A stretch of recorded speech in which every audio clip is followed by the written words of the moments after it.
أعوذ بالله من الشيطان الرجيم.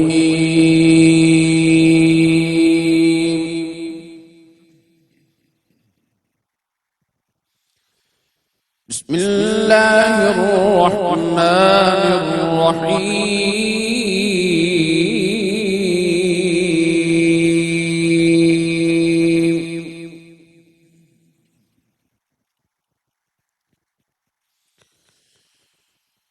هو الله الذي لا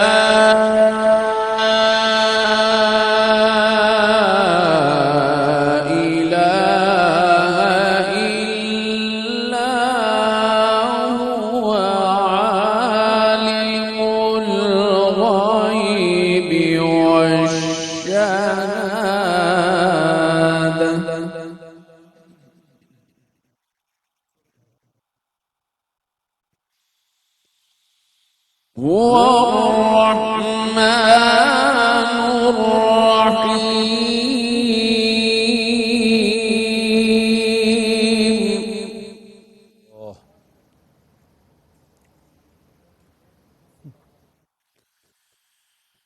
هو الله الذي لا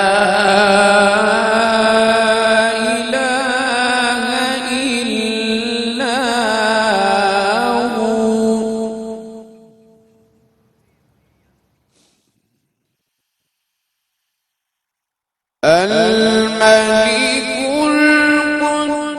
القدوس السلام المؤمن المهيمن العزيز الجبار المتكبر سبحان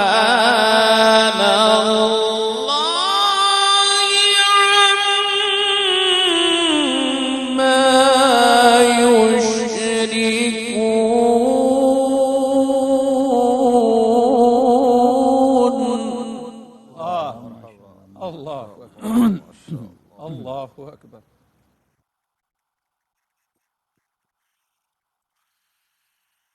هو الله الخالق البارئ المصور له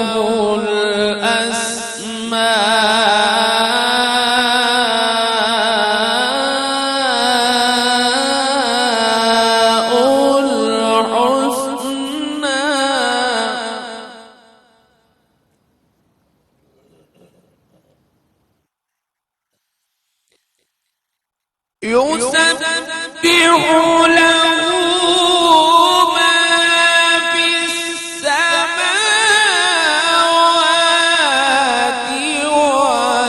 والأرض وهو العزيز الحكيم.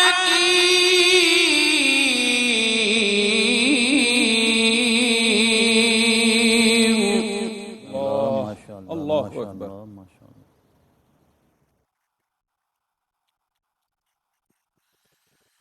يسبح له ما في السماوات والأرض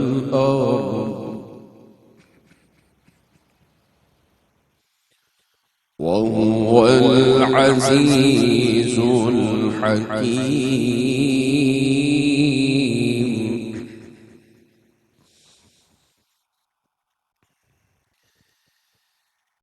بسم الله الرحمن الرحيم. قل هو الله أحد الله الصمد لم يلد ولم يولد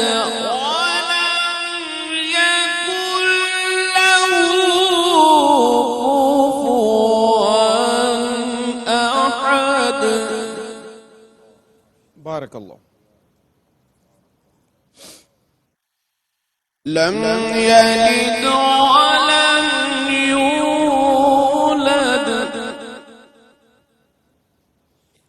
ولم يكن له كفوا أحد صدق الله العلي العظيم.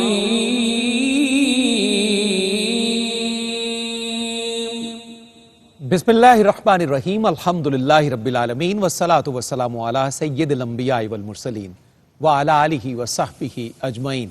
ناظرین مکرم السلام علیکم.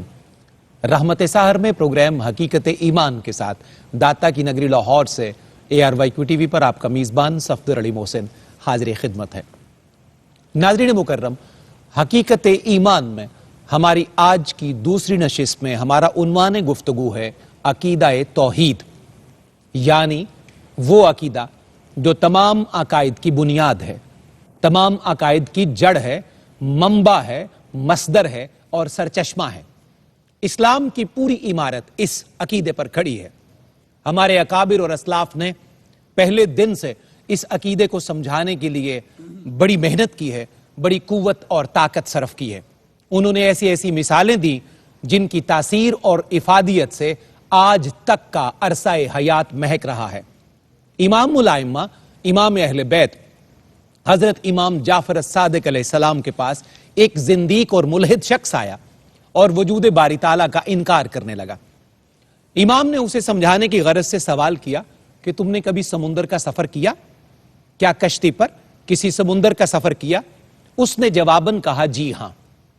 امام نے کہا تو پھر تم نے سمندر کے خوفناک حالات کا کبھی مشاہدہ بھی کیا ہوگا؟ وہ جواباً کہنے لگا بالکل، ایسا ہوا کئی مرتبہ. امام نے فرمایا اچھا ذرا اس کی تفصیل تو بتائیے. وہ شخص تفصیل بتاتے ہوئے کہنے لگا کہ ایک دن میں سمندری سفر پر روانہ ہوا، دوران سفر خوفناک طوفان آیا اور طوفان کی وجہ سے کشتی ٹوٹ گئی، ملاح ڈوب گئے اور مجھے جان کے لالے پڑ گئے. میں نے ٹوٹی ہوئی کشتی کا ایک تختہ سہارے کے لیے پکڑا، لیکن سمندر کی موجوں کی وجہ سے وہ تختہ بھی مجھ سے چھوٹ گیا. بالآخر کسی نہ کسی طرح سمندر کی موجوں نے ہی مجھے کنارے پر لا پھینکا اور میری جان بچ گئی. یہ سن کر امام جعفر الصادق نے فرمایا کہ سب سے پہلے تو سمندری سفر پر کشتی پر روانہ ہوا تو تو نے کشتی پر اعتماد کیا، اس کے ساتھ ساتھ ملاحوں پر اعتماد کیا. جب یہ دونوں ختم ہو گئے تو تم نے کشتی کے ایک تختے پر اعتماد کیا، اور جب سارے سہارے ختم ہو گئے اور تو ہلاکت کے قریب جا پہنچا تو اب ایمانداری سے مجھے بتا کہ کیا اس وقت تو نے سلامتی کی تمنا کی؟ کیا کوئی ایسی امید تمہارے دل میں پیدا ہوئی؟ وہ شخص کہنے لگا جی ہاں بالکل ایسا ہوا. امام نے فرمایا اب مجھے بتاؤ کہ اس دردناک حالت میں بھی تم نے سلامتی کی امید کس سے رکھی؟ وہ شخص خاموش ہو گیا، لاجواب ہو گیا، اور امام نے فرمایا ہلاکت کے ان دردناک لمحوں میں بھی تم نے جس سے سلامتی کی امید رکھی وہی تو ہمارا رب ہے، وہی ہمارا خالق ہے، وہی ہمارا پالنہار ہے. ناظرین، یہ سننے کی دیر تھی کہ وہ ملحد شخص امام کے ہاتھ پر ہی کلمہ پڑھ کر مسلمان ہو گیا. ہمارا آج کا موضوع ہے عقیدہ توحید. بڑی قیمتی معلومات انشاءاللہ آج کے اس ایمان افروز موضوع میں ہم تک پہنچیں گی. بڑھتے ہیں معزز مہمانوں کے خیر مقدم کی جانب. پہلی نشست سے ہمیں جس شخصیت کی رفاقت حاصل ہے اور انشاءاللہ اختتامی نشستوں تک یہ مائیت برقرار رہے گی، میری مراد ہے محترم مفتی محمد طاہر تبسم قادری صاحب سے. السلام علیکم. وعلیکم السلام. مفتی صاحب خوش آمدید. بہت شکریہ. آپ کے ساتھ تشریف فرما میرے بائیں ہاتھ پہ باب مدینۃ العلم کے فرزند بڑی خوبصورتی سے اپنا مطمع نظر اپنے ناظرین تک پہنچانے کا فن جانتے ہیں، ہنر جانتے ہیں. اللہ نے ان کی زبان میں بڑی تاثیر رکھی ہے. زیب سجادہ آستانہ عالیہ بوکن شریف گجرات مکرم و محتشم جناب ڈاکٹر سید حامد فاروق شاہ صاحب بخاری. شاہ جی سلام عرض ہے اور آپ کی آمد کا شکریہ. بہت شکریہ آپ کا شکریہ. آپ کے ساتھ صحیفہ نور کی آیات کی تلاوت فرمائی اور بالکل آغاز میں ہی ماحول کو پرنور بنا دیا زینت القرہ جناب قاری محمد رفیق نقشبندی صاحب نے. السلام علیکم. وعلیکم السلام ورحمۃ اللہ. قاری صاحب بہت شکریہ، ہمیشہ کی طرح بہت شاندار اوپن کیا پروگرام اور برکتوں کا ایک ماحول ہے ہمارے اس ایوان میں. آئیے عقیدہ توحید پر گفتگو کا آغاز کرتے ہیں. حسب معمول آغاز ہوگا مفتی محمد طاہر تبسم قادری صاحب سے. مفتی صاحب قبلہ، عرف عام میں تو ہم سارے ہی عقیدہ توحید کو جانتے ہیں کہ اللہ کو ایک ماننا ذات اور صفات میں، اس عقیدے کی اہمیت کیا ہے، میں چاہتا ہوں اس سے آغاز کیا جائے تاکہ ہم زینہ بزینہ آگے بڑھنے کے قابل ہو جائیں۔ علی آلہ اما بعد فاعوذ باللہ من الشیطان الرجیم بسم اللہ الرحمن الرحیم۔ اس طرح آپ نے اپنے انٹرو میں کہا ہے یہ عقیدہ تمام عقائد اسلامیہ کی اصل ہے، جان ہے، روح ہے، بنیاد ہے، جڑ ہے، منبع ہے، مخزن ہے، مصدر ہے، سرچشمہ ہے۔ بالکل درست۔ اور اس کی اہمیت کی اس سے بڑی دلیل اور کوئی نہیں ہو سکتی کہ جتنے بھی مذاہب سماویہ ہیں، ادیان سماویہ، ان کا مرکزی جو نقطہ تھا اور ان کا جو فوکس تھا وہ عقیدہ توحید پر تھا۔ سبحان اللہ۔ یہ کامن عقیدہ ہے تمام مذاہب سماویہ میں، اور 1.25 لاکھ یا کم و بیش انبیاء اور رسول حضرت آدم علیہ نبینا علیہ السلام سے جن کا سلسلہ شروع ہوا اور ہمارے کریم آقا صلی اللہ علیہ وسلم پر اختتام پذیر ہوا، ہر نبی کی تبلیغ کا بنیادی نقطہ اور محور و مرکز عقیدہ توحید رہا، اور صرف رہا نہیں، عقیدہ توحید کو لوگوں تک پہنچانے کے لیے، لوگوں کو سمجھانے کے لیے، ان کے دلوں میں اتارنے کے لیے پتہ نہیں کتنے جتن کیے ہیں انبیاء کرام، اللہ اکبر، اور کیا کیا تکالیف اور مشکلات اٹھائی ہیں۔ اللہ اکبر۔ مطلب حضرت نوح علیہ السلام صرف اس ایک عقیدے کو سمجھانے کے لیے 950 سال تبلیغ کرتے ہیں، ہائے ہائے اللہ اور اکبر۔ پھر حضرت ابراہیم علیہ السلام کے مکالمے، وہ آفاقی جہانگیر عالمگیر، وہ تو قرآن پاک کے اندر اس طرح محفوظ کر دیے گئے حرف بحرف، آپ کے بچپن سے لے کر پھر لڑکپن اور جوانی تک، اور پھر نمرود کے دربار تک حضرت ابراہیم علیہ السلام نے کیا لاجیکل انداز میں اس عقیدے کو بیان کیا۔ دربار نمرود میں جب آپ کو لایا گیا تو آپ نے جھکے نہیں، اس کے شاہی آداب بجا نہیں لائے، تو اس نے پوچھا تھا بھی سارے جھکتے ہیں تو تم کیوں نہیں جھکے؟ تو آپ نے فرمایا تھا کہ یہ سر صرف اس اللہ وحدہ لا شریک کے سامنے جھکتا ہے جو معبود حقیقی ہے، معبود برحق ہے، اور صرف وہی الہ ہے، اس کے سوا۔ سبحان اللہ۔ اس نے کہا وہ کون سا ہو سکتا ہے، اپنے رب کا تعارف کرواؤ۔ تو آپ نے فرمایا کہ ربی الذی یحیی و یمیت، اللہ، فرمایا میرا رب وہ ہے جو موت بھی دیتا ہے، حیات بھی زندہ بھی دیتا کرتا ہے۔ تو اس نے کہا کہ وہ مطلب نان سینس آدمی تھا ظاہر ہے، تو اس نے کہا کہ یہ کون سا کام ہے، یہ تو میں بھی کر سکتا ہوں، ابھی کر کے دکھا دیتا ہوں۔ تو اس نے 2 قیدی بلائے، ایک جس کو پھانسی کا آرڈر ہو چکا تھا اس کو چھوڑ دیا، ایک جس کی رہائی کے آرڈر ہو چکے تو اس کو پھانسی پہ چڑھا دیا، کہا میں نے موت بھی دے دی ہے اور حیات بھی دے دی ہے۔ تو آپ مسکرائے۔ خلیل اللہ علیہ السلام، آپ دیکھیے نا پیغمبر اور پیغمبر کا مزاج اور تبلیغ کا جو انداز ہے نا، وہ یہ ہے بات، اور اسی ملت ابراہیم کو آگے حضرت ہمارے آقا علیہ السلام لے کے چلے۔ آپ مسکرائے، آپ نے فرمایا کہ یہ ناسمجھ ہے۔ آپ نے پھر ایسا آرگیو کیا ہے، آپ نے فرمایا کہ میرا رب وہ ہے جو سورج کو مشرق سے لاتا ہے، اگر تو ربوبیت کا دعوے دار ہے تو مغرب سے طلوع کر، فَبُہِتَ الَّذِي كَفَرَ، قرآن کہتا ہے وہی مبہوت ہو گیا۔ اب میں آخری جملے یہ کہوں گا کہ دیکھیے یہ تبلیغ عقیدہ توحید کی اہمیت، حضرت آدم علیہ السلام سے جو سلسلہ شروع ہوا، ہمارے آقا علیہ السلام کو اللہ نے یہ کمال عطا فرمایا تھا، کیونکہ اس سلسلہ انبیاء میں، جماعت انبیاء میں واحد ہستی آپ کی تھی جو دیکھ کے آئے تھے، جنہوں نے دیکھا تھا، لہذا جب تعارف کروایا نا، جب صحابہ کے سامنے اللہ کی عظمتوں کا، اس کی وحدانیت کا، اس کی ربوبیت کا ذکر کیا تو وہ مچلنے لگے، اور ان کے مشام جان معطر ہوئے، اور بے قرار ہو کر انہوں نے پوچھا یا رسول اللہ ہم پھر اس رب سے ملنا چاہتے ہیں، تو اگر ملنا چاہتے تو وہ ملتا کہاں ہے؟ تو اس وقت جواب آیا وَإِذَا سَأَلَكَ عِبَادِي عَنِّي فَإِنِّي قَرِيب، محبوب جب میرے بندے تیرے پاس آئیں میرا پتہ پوچھنے کے لیے تو کہنا ہے میں قریب ہی ہوں۔ صلی اللہ علیہ وسلم۔ یہ عقیدہ توحید ہے جی آج تک، اور پھر صوفیاء مبلغین، اسی پر سارا مدار ہے تبلیغ کا۔ عقیدہ توحید ہی بنیاد ہے اور اصل ہے۔ سبحان اللہ، سبحان اللہ۔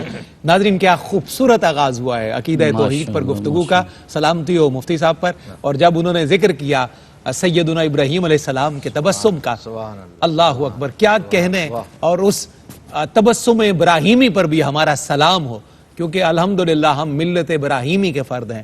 اللہ تعالیٰ کا احسان ہے کہ ہمیں اللہ رب العزت نے اس تاجدار کے طریق پر اپنے حبیب علیہ السلام کے ذریعے چلنا نصیب فرمایا ہے. انبیاء کے پورے گروہ پر ہم فقیروں کا سلام ہو. اور یہاں عقیدہ توحید کے اس عنوان کو انشاءاللہ وقفے کے بعد آ کے ہم کھولیں گے. اور ڈاکٹر صاحب کی خدمت میں سوال اسی سے جڑتا ہوا عرض کر دیتا ہوں کہ عقیدہ توحید ڈاکٹر صاحب تمام عقائد کا اصل اور جڑ ہے. اسی سے ہم بات آگے بڑھائیں گے. یہاں رحمت سحر میں حقیقت ایمان میں ایک مختصر سا وقفہ، اس پاکیزہ گفتگو کے ساتھ جڑے رہیے. جی ناظرین خوش آمدید، آپ کا خیر مقدم ہے ARYQ TV پر رحمت سحر میں حقیقت ایمان ہمارا پروگرام، اور بڑا ہی دل ربا دل نشین آج ہمارا موضوع ہے عقیدہ توحید. سوال میں خدمت میں پیش کر چکا ڈاکٹر صاحب کے، لیکن میں ایک شخصیت کو خوش آمدید کہتا ہوا جواب کی طرف رجوع کروں گا. ہمارے انتہائی محترم اور ARYQ TV کا ایک بڑا باوقار چہرہ، طویل عرصے سے جن کا پیغام پوری قوت سے نشر ہوتا ہے، میری مراد محترم علامہ محمد شہزاد مجددی صاحب سے. السلام علیکم. وعلیکم خوش آمدید جناب. بہت شکریہ. اور ڈاکٹر صاحب کی خدمت میں ناظرین میں سوال پیش کر چکا تھا. عقیدہ توحید اصل ہے، جڑ ہے تمام عقائد کی. یہیں سے بات انشاءاللہ ہم آگے بڑھاتے ہیں. جی ڈاکٹر صاحب. بسم اللہ الرحمن الرحیم. بہت شکریہ قبلہ، اور مفتی صاحب نے بڑا خوبصورت آغاز فرمایا ہمیشہ کی طرح، اور بہت ساری چیزوں کا کنیکشن جو ہے وہ ہمارے سامنے آ گیا جناب آدم علیہ السلام سے لے کر رسول اکرم علیہ تحیت و ثنا کی ذات گرامی تک. اور اگر ہم 19ویں پارے کا مطالعہ کریں، سورۃ الشعراء کا مطالعہ کریں، تو بہت سارے انبیاء کا تذکرہ ملتا ہے کہ جو اپنا تعارف یہی کرواتے ہیں کہ انی لکم رسول امین، انی لکم رسول امین، کہ میں امین رسول ہوں. وہ امین رسول کون سی امانت لے کر آیا؟ تو وہ یہی امانت توحید لے کر آیا. کیا کہنا ہے؟ انا عرضنا الامانۃ علی السماوات والارض والجبال فابین ان یحملنها واشفقن منها وحملها الانسان. تو انسان نے تو یہ امانت روز ازل سے اٹھائی ہے، توحید کی امانت ہے. اور جس طرح آپ نے فرمایا کہ یہ سارے عقائد کی اصل ہے، بنیاد ہے، جڑ ہے، تو سورہ اخلاص کی روشنی میں جو قاری صاحب نے تلاوت بھی فرمایا، میں یہ عرض کرنا چاہتا ہوں کہ اللہ کریم کا اعلان ہے کہ قل هو اللہ احد. اور جہاں قبلہ نے چھوڑا کہ وَإِذَا سَأَلَكَ عِبَادِي أَنِّي، بندے میرے ہیں پوچھیں گے آپ سے میرا پتہ، اور آپ نے پھر یہ بتانا ہے کہ فَإِنِّي قَرِيب، کہ میں قریب ہوں. یا عبادی الذین اسرفوا علی انفسہم لا تقنطوا من رحمت اللہ. تو پہلا جو لفظ ہمیں سورہ اخلاص میں نظر آتا ہے وہ ہے لفظ کل.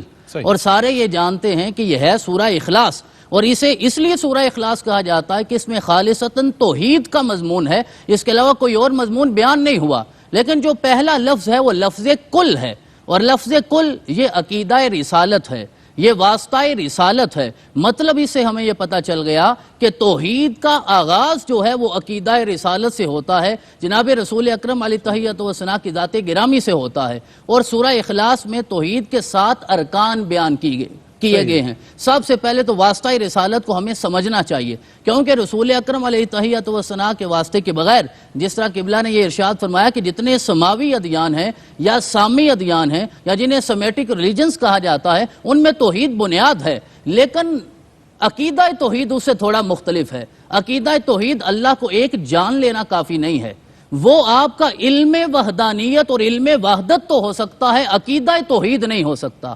عقیدہ توحید تب ہوگا جب رسول اللہ کی زبان مبارک سے سن کر آپ اسے ایک مانیں گے، کیونکہ آپ شاہد اول بھی ہیں، شاہد آخر بھی ہیں، اور شاہد ہیں آپ صلی اللہ علیہ وسلم کی ذات گرامی کے علاوہ کسی نے اس ذات کو دیکھا نہیں ہے. تو ابتدا جو ہے وہ عقیدہ رسالت سے ہو رہی ہے. پھر آگے ارشاد فرمایا هو اللہ احد. یہاں ہوا کی جو ضمیر بیان ہوئی وہ غائب کی ضمیر ہے، اور غائب کی ضمیر کبھی عظمت کے لیے اشارہ کر رہی ہوتی ہے، تعظیم کی طرف اشارہ کر رہی ہوتی ہے. مطلب وہ ذات ہمارے ادراک سے مافوق ہے، وہ ہمارے ادراک میں نہیں آ سکتی. لیکن اس ہوا کو سمجھنے کے لیے اللہ نے اس حاضہ کو بھیجا ہے جسے کائنات محمد رسول اللہ کہتی ہے. تو حاضہ کے ذریعے جب ہوا کو سمجھا جائے گا تو پھر وہ عقیدہ توحید بن جائے گا. تو رستہ عقیدہ رسالت ہے، اسی کے ذریعے گزرنا ہے. تو اس سورہ مبارکہ میں احدیت کا عقیدہ بھی ہے، اسی سورہ مبارک میں صمدیت کا عقیدہ بھی ہے، اسی سورہ مبارک میں لا والدیت کا عقیدہ بھی ہے، لا ولدیت کا عقیدہ بھی ہے. اور آخر میں ارشاد فرمایا لم یکن لہ کفوا احد. اس میں لا کفویت بھی ہے کہ جس کے ہمساری کوئی نہیں ہو سکتا، قریبی کوئی نہیں ہو سکتا، برابری کوئی نہیں ہو سکتا. لہٰذا اس ذات کو جاننا ہے، اس ذات کے ذریعے جسے میرے رب نے کائنات کا وسیلہ اور توسل بنا کے بھیجا ہے. یہ عقیدہ ہے. ماشاءاللہ. بہت شکریہ ڈاکٹر صاحب آپ کا. علامہ صاحب آپ کی طرف بڑھتے ہیں. زینہ بزینہ مفتی صاحب نے عقیدہ توحید کی اہمیت سے آغاز کیا، آپ نے اس کی جڑ کو بیان کر دیا اور اس جڑ تک پہنچنے کا واسطہ وسیلہ بھی بتا دیا۔ عقیدہ توحید کے حقیقی مفہوم کو ہم مزید کھولتے ہیں، میں چاہتا ہوں اس پہ آپ بھی انپٹ دیجئے تاکہ ہمارے ناظرین کو اور آسانی ہو جائے ان تینوں سوالات کے بعد اس بات کو جاننے اور صحیح تفہیم کی صورت۔ جی بسم اللہ الرحمن الرحیم۔ توحید متاعیست کے بردار فروشند، بہت اچھا ہے، توحید متاعیست کے بردار فروشند، گل نیست کے در کوچہ و بازار ہائے فروشند۔ ہائے ہائے ہائے یہ اللہ پھولوں کا ہار نہیں ہے کہ اللہ کوئی اللہ آنے گلی کوچے میں کھڑا ہے تو تم خرید لو، اللہ اکبر، یہ تختہ دار پر بکنے والا سودا ہے۔ کیا بات ہے۔ توحید اللہ کو ایک جاننا ہے اور ایک ماننا ہے، اور توحید کے بارے میں علامہ اقبال بھی بڑے حساس ہیں۔ بے شک، وہ کہتے ہیں سمجھ میں نقطہ توحید آ تو سکتا ہے، کیا بات ہے، سمجھ میں نقطہ توحید آ تو سکتا ہے، تیرے دماغ میں بت خانہ ہو تو کیا کہیں۔ اللہ اکبر۔ آپ باہر باہر تو توحید توحید توحید کرتے رہیں، توحید جب تک دل میں اور دماغ میں، یہ صفدر صاحب دو الگ الگ فنکشن ہیں انسانی وجود جی میں، ایگریڈ، متفق، یعنی ضروری نہیں جو چیز آپ کا دل مان رہا ہے وہ دماغ بھی وہ مانتا ہے۔ دماغ بھی مانے یا دماغ جو کہہ رہا ہے وہ دل بھی اس کو تسلیم میڈیکل کرے۔ سائنس بھی اب یہاں پہنچ گئی ہے کہ سب سے آخر میں جو مانتا ہے نا وہ دماغ ہے، اللہ اکبر سب سے آخر میں آپ کی سوچ مسلمان ہوتی ہے، اللہ اکبر، سب سے آخر میں آپ کا ذہن کلمہ پڑھتا ہے، سب سے آخر میں۔ بڑے بڑے صوفیوں عارفوں کے تجربات سے یہ ثابت ہے، دل مانا ہوا ہے، روح مانی ہوئی ہے، حتیٰ کہ نفس بھی منقاد ہو گیا، مطیع ہو گیا، اور کہیں نہ کہیں اس نے کمپرومائز کر لیا ذہن اور سوچ۔ اس لیے توحید آپ دیکھیے کمال ہے، کاش ہم کلمہ طیبہ کو سمجھ لیں نا۔ سورہ آل عمران کی آیت 18 ہے، اس کو لے لیجئے، توحید کو لے لیجئے، اور تمام مفسرین اور علماء امت کہتے ہیں کہ پورے قرآن میں اہل علم کی جو سب سے بڑی فضیلت آئی ہے وہ اسی آیت میں ہے۔ شاہد اللہ انہ لا الہ الا هو والملائکہ واولو العلم قائما بالقسط اللہ اکبر، لا الہ الا هو العزیز الحکیم۔ غالباً واحد مقام ہے مفتی صاحب قرآن پاک میں جہاں لا الہ الا اللہ 2 بار آیا اکٹھا ایک ہی آیت۔ یہ جو توحید ہے نا، اس کی سب سے پہلی گواہی خود ذات وحدہ لا شریک نے دی ہے، سبحان اللہ سبحان اللہ، اور اسی آیت میں ہے، شاہد اللہ، شاہد اللہ، اللہ گواہ ہے اپنی توحید کا، کیا بات اللہ ہے۔ محتاج نہیں کسی اور کی گواہی کا، نہ اللہ کو ضرورت ہے کسی اور کے وسیلے کی۔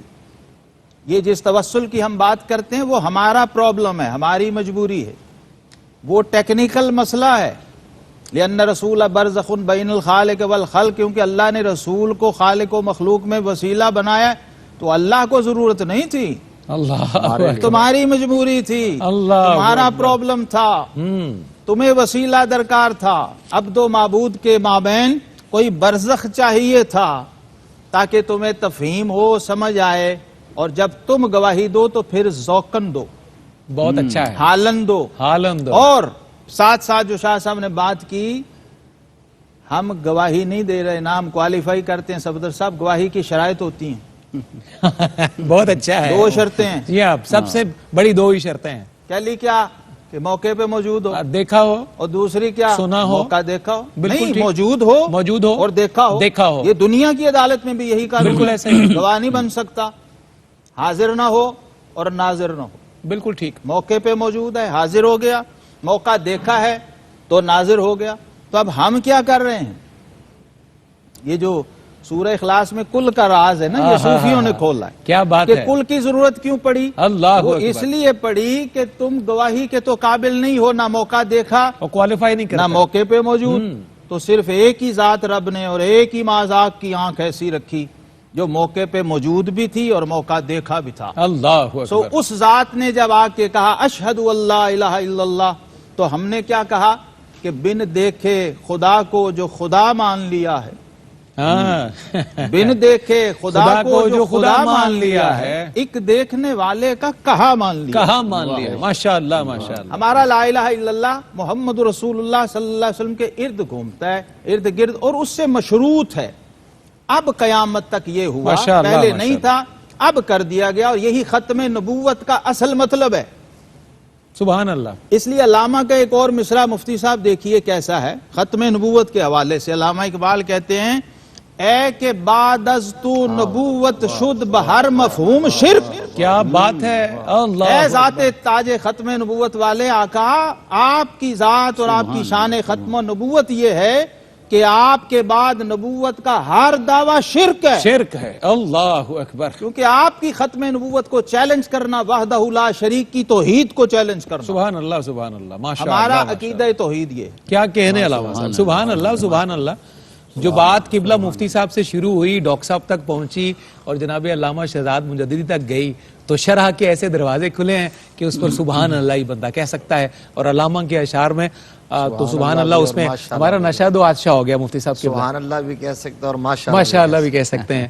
علامہ کی ایک شعر پر ہمیں وقفے کی طرف بڑھنا ہے۔ علامہ کہتے ہیں لا الہ سرمایہ اسرار ماں، لا الہ سرمایہ اسرار ماں، رشتہ شیرازہ افکار ماں، رشتہ شیرازہ افکار ماں، یعنی لا الہ ہمارے روحانی اسرار کا سرمایہ ہے اور اسی سے ہمارے افکار کی شیرازہ بندی ہے۔